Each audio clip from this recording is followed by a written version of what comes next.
আপনারা বিখ্যাত বিজ্ঞানী টমাস আলভা এডিসনের নাম শুনেছেন। চলুন আজকে তার একটি বাণীর সাথে আমরা পরিচিতি লাভ করি।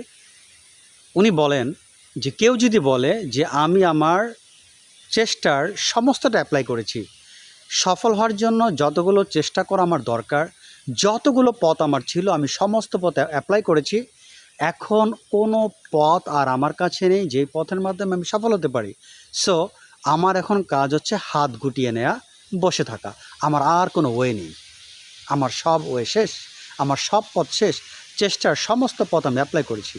টমাস আলভা এডিসন বলেন না, সে আসলে সব পথ অ্যাপ্লাই করেনি।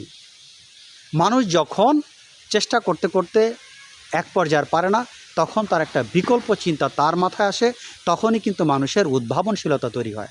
একজন বিজ্ঞানী, একজন দার্শনিক, তারা কিন্তু চিন্তা করেন, চিন্তা করতে করতে যখন সলিউশন পান না, তখন কিন্তু তারা একটি বিকল্পভাবে সমাধান খোঁজার চেষ্টা করেন, তারা কিন্তু থেমে থাকেন না।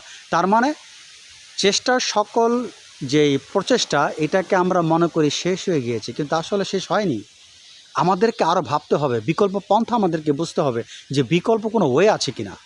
দেখা যায় তখনই কিন্তু আমাদের মাথার মধ্যে একটা বিকল্প ওয়ে চলে আসলো, যে ওয়ের মাধ্যমে, যে পথের মাধ্যমে, যে উপায়ের মাধ্যমে আমরা কিন্তু সফল হয়ে যাই।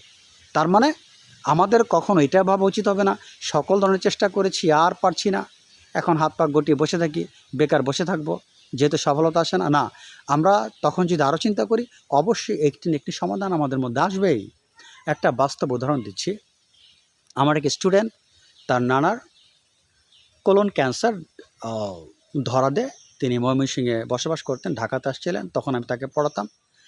এই কোলন ক্যান্সারের জন্য উনি অনেক ট্রিটমেন্ট নিয়েছেন, পরিশেষে তিনি ইন্ডিয়া গেলেন। ইন্ডিয়া থেকে ভালো চিকিৎসা নিয়েছেন, বাট কোনো কাজ হচ্ছে না। ডক্টর বললেন যে মুরব্বী, আপনার বাঁচার সম্ভাবনা খুবই কম, জীবনে যত শখ আলাদা আছে মিটিয়ে নেন, হয়তো 15-20 দিন বাঁচবেন। পুরো ফ্যামিলিটা আসলে খুব বিষণ্ণতায় পড়ে গিয়েছিল, একজন মুরব্বী চলে যাবেন। চেষ্টার কোনো ত্রুটি তারা করেননি। যত ডাক্তার দেখিয়েছেন, ক্যান্সার বিশেষজ্ঞ, ইন্ডিয়াতে গেলেন, সব পথ তাদের বন্ধ। এখন তাদের কিছু করার নেই। তখন ওনার সাথে আমার কথা হলো, আমাকে বলতেছে যে স্যার, আসলে চেষ্টা করলাম, এখন যদি আল্লাহ পাক হায়াত দেন, এটা ছাড়া কোনো উপায় নেই, ডাক্তারদের কাজ এখানেই শেষ, এখন আমার কাছে বিকল্প কোনো ওয়ে নেই, আল্লাহ পাকের দিকে তাকিয়ে আছি, আর কিছুই করার নেই। কেননা চিকিৎসা করার যা ছিল সবটাই অ্যাপ্লাই করেছি, বাংলাদেশে বড় বড় ডাক্তার দেখিয়েছি, ইন্ডিয়াতে দেখালাম, বিশ্ববিখ্যাত ডক্টর সেখানে ছিলেন, দেখালাম, কিন্তু কোনো কাজ হবে না। আমার এখন ক্যান্সার একটা খুব সিভিয়ার পর্যায়ে চলে গিয়েছে। যাই হোক, আমি বললাম ঠিক আছে আঙ্কেল, কী আর করবেন, এখন মহান আল্লাহ তাআলার কাছে দোয়া করেন। যাই হোক, আপনার তারই এক প্রতিবেশী পাশের ফ্ল্যাটে বসবাস করতেন, উনি ওই মুরব্বীকে বললেন যে কাকা, আপনি তো ক্যান্সার আক্রান্ত, আপনি একটু হোমিওপ্যাথিক ওষুধ আপনি একটু ট্রিটমেন্ট করে দেখেন, শেষ একটা চেষ্টা আপনি করে দেখেন। তো কি কপাল দেখেন, তখন ওই মহিলা কিন্তু তাকে একটা ওয়ে বলে দিলেন যে আপনি হোমিওপ্যাথিক একটা চিকিৎসার ব্যবস্থা করেন। তখন এখন প্রশ্ন হতে পারে যে মহিলা জানলো কীভাবে?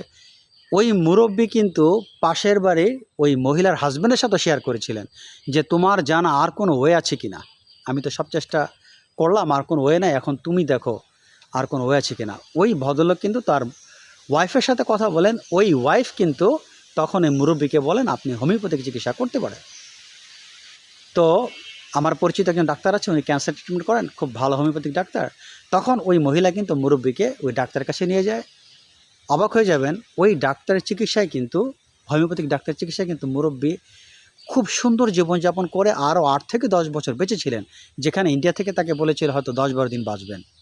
তিনি ব্যথা ছাড়া সুন্দর স্বাভাবিক জীবনযাপন করেছিলেন। তো দেখেন, ওই মুরব্বী কিন্তু যখন দেখলেন তার সকল পথ বন্ধ, তখন তিনি তার প্রতিবেশী এক ভাইয়ের সাথে শেয়ার করলেন তার সমস্যাটি, যে দেখো তোমাদের কাছে কোনো উপায় আছে কিনা। সেই লোক কিন্তু তার ওয়াইফের সাথে শেয়ার করলেন, সেই মহিলা কিন্তু ওই আঙ্কেলকে নিয়ে ওই হোমিওপ্যাথিক ডাক্তারের কাছে যে তিনি একটা সলিউশন পান। তো দেখেন, সকল পথ বন্ধ, তারপরে কিন্তু তিনি হাল ছেড়ে দেননি, তিনি তার সমস্যাটা আরেকজনের সাথে শেয়ার করেছেন। আমরাও কিন্তু জীবনে তাই করতে পারি। আমরা যখন দেখব ব্যর্থ হচ্ছি, তখন যারা আমাদের সাথে সিনিয়র, যারা জ্ঞানী, তাদের সাথে আমাদের একটা আলোচনা করা দরকার। দেখা যাবে নতুন একটা পথ বের হয়ে গিয়েছে। টমাস আলভা এডিসন এটি বোঝাতে চেয়েছেন। আশা করি মোটিভেশনাল স্পিচটি বুঝতে পেরেছেন।